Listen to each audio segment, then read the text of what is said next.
বরিশাল একটা বড় বিভাগ, ফরিদপুরের ওই পাট, আপনার ঢাকার এই মুন্সিগঞ্জ এক হয়ে গেল। শেখ হাসিনা ওইদিকে পদ্মা ব্রিজ চাই।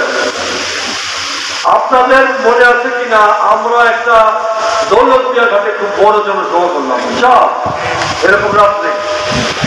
পরের দিন শেখ হাসিনা একটা স্টেটমেন্ট করলো পত্রিকা যে দৌলতদিয়ায় যদি পদ্মা সেতু হয়, আমি বেগম জিয়া রাজবাড়ি নিয়ে আসছিলাম, উনি ঘোষণা দিচ্ছে আমরা এখানে কারিগরি পরীক্ষা নিরীক্ষা করেছি, ইঞ্জিনিয়ারদের নিয়ে আসছি, আপনার বিভিন্ন কনসালটেন্টদের নিয়ে আসছি, এদের পরীক্ষা নিরীক্ষা করে এইটা কত টাকা লাগবে, কে টাকা দেবে, কি হবে, সব কিছু ঠিক করে ফেলছিলাম।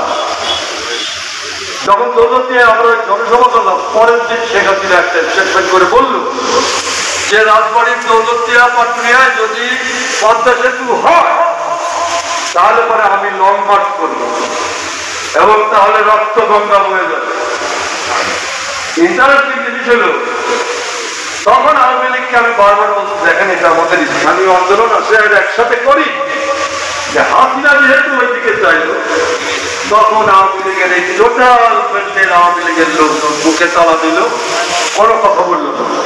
আমি পড়ে গেলাম একলা, দুইটা বিভাগ, ফরিদপুর মুন্সিগঞ্জ, টোটাল ওই বৃহত্তর এলাকার একটা চাপে করে পদ্মা ব্রিজ আর করতে পারলাম না। পদ্মা ব্রিজ চলে গেল ওই দিকে।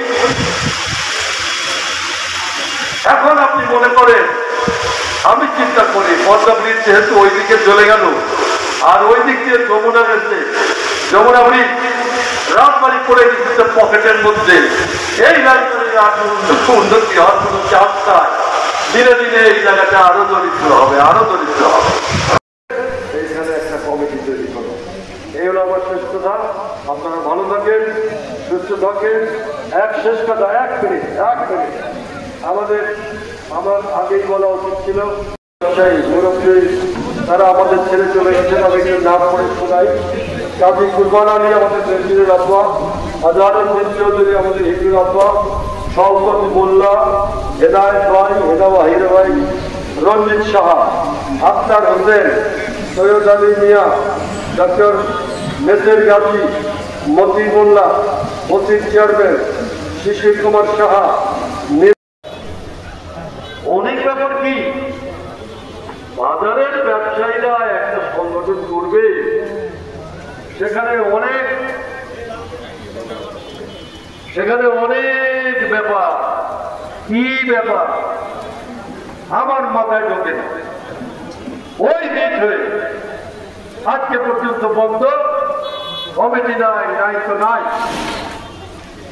এখন কমিটি নাই, বাজারের মধ্যে হাঁটু পানি, কে বলবে পৌরসভায় যায়। এখন কমিটি নাই, ভ্যাটালারা এসে জমা করে দেয়, টাকা দিয়ে দিল, মানে একটা জরিমানা করে দিল। এখন বাজারে কমিটি নাই, পুলিশ নাকি ঈদের আগে দোকান থেকে চাঁদা তুলে, আমি একটা ইয়ে পাইলাম, কাগজ পাইলাম, লিখছে কি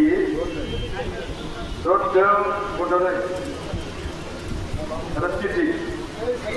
বাজারের নানা বিষয় নিয়ে আলোচনা করার আসলে আমাদের কোনো সুযোগ ছিল না। ফলে আজকে এই কয়েকদিন আগে আমি আপনাদের বাজার ব্যবসায়ী যারা আছেন আমি তাদেরকে বললাম যে আমরা একটা মিটিং করি, সেই মিটিংয়ে আমরা এটা আলোচনা করি বাজারে কি করা যায়।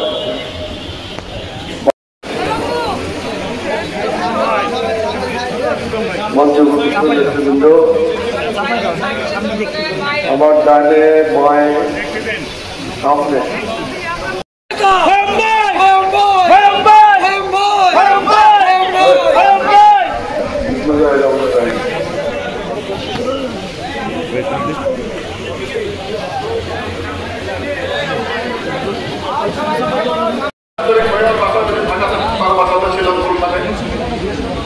তো আমাকে বলতেছিল নয় মামলা হয়ে গেছে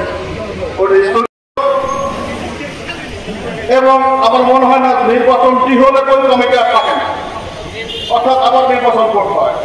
স্থগিত করা হয়েছে আমার মনে হয় কোনো যারা রাজবাড়ী মানুষের পরিচিত মুখ জনাব মহিম আনসারী মঞ্চে উপস্থিত রয়েছেন। যে অবস্থা ছিল সেই অবস্থা থেকে কিন্তু আমাদের এই শহর আস্তে আস্তে শান্তির দিকে ফিরে যাচ্ছে এবং এর উপকার আমরা জানি যে আমাদের যে মানুষের জন্য সবাই কুরবানি দিবে আমরা এমন নেতৃত্ব চাই। একটি কথা আছে, এই পাঁচটি উপজেলা কমিটি সম্পূর্ণরূপে আপনার প্রতি আস্থাশীল। তারা অত্যন্ত সুন্দরভাবে সুষ্ঠুভাবে রাজপরিবারে ঔষধ ব্যবসা পরিচালনা করে আসছে। তারা